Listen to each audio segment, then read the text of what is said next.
Masukkan dia ke dalam penjara. Besok dia harus dihukum mati, titah sang gubernur.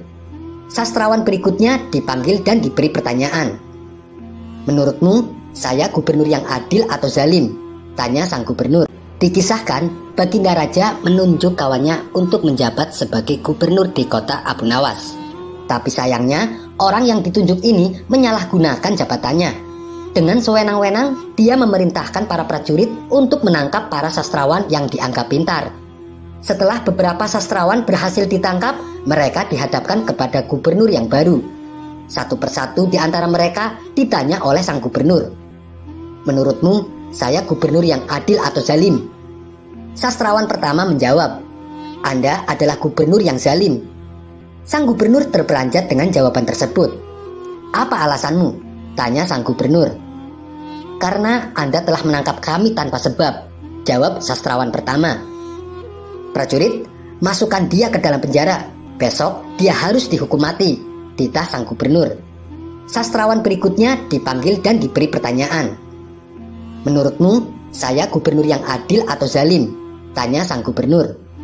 Tuanku adalah gubernur yang adil, jawab sastrawan kedua. Apa alasanmu? Tanya sang gubernur kembali. Karena tuanku sangat memperhatikan rakyatnya, jawab sastrawan tersebut. Kamu pembohong. Prajurit, masukkan dia ke dalam penjara. Besok dia harus dihukum mati, titah sang gubernur. Begitulah seterusnya. Apabila dijawab adil ataupun zalim, sang gubernur tetap memberikan hukuman mati. Kemudian beberapa sastrawan yang belum tertangkap mendatangi rumah Abu Nawas. Tolonglah kami Abu Nawas, beberapa kawan kita dijatuhi hukuman mati, kata mereka penuh khawatir. Abu Nawas terkejut mendengarnya. Kenapa gubernur melakukan hal itu? Bagaimana ceritanya? Tanya Abu Nawas heran. Kami sendiri tidak tahu Abu Nawas. Tanpa sebab gubernur yang baru menangkapi para sastrawan di kota kita. Lalu mereka ditanya satu persatu, apakah dia gubernur yang adil atau zalim? Bila jawabannya zalim, akan dihukum mati. Bila jawabannya adil, juga tetap akan dihukum mati, kata mereka menjelaskan. Pasti gubernur sakit, dia sudah tidak waras, ucap Abu Nawas. Itulah kenapa kita kesini Abu Nawas. Kita mendatangimu agar kau menyelamatkan kawan-kawan kita.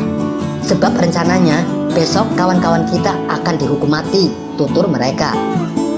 Baiklah, aku akan ke istana gubernur sekarang juga. Kalian pulanglah, ucap Abu Nawas. Maka berangkatlah Abu Nawas ke istana. Sesampainya di sana, Abu Nawas langsung menghadap sang gubernur. Melihat kehadiran Abu Nawas, sang gubernur langsung emosi. Ngapain kau datang ke istanaku?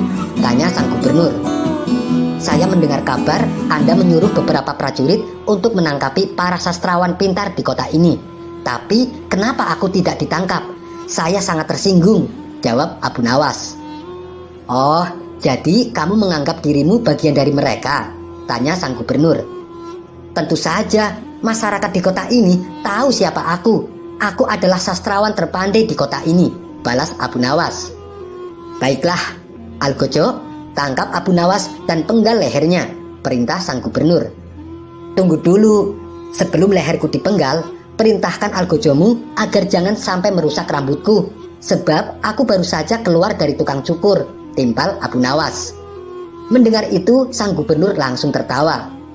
Itulah jiwa kesatria yang aku kagumi darimu. Aku mengampunimu Abu Nawas, kata sang gubernur. Bolehkah aku meminta satu permintaan? Tanya Abu Nawas. Apa permintaanmu? Katakan saja, jawab sang gubernur. Saya juga minta pengampunan untuk kawan-kawanku, pinta Abu Nawas. Sejenak sang gubernur terdiam. Lalu ia berkata kepada Abu Nawas, aku akan mengabulkan permintaanmu, tapi ada syaratnya. Kamu harus bisa menjawab 3 pertanyaanku, ujar sang gubernur. Baik tuan, saya siap menjawabnya, sahut Abu Nawas.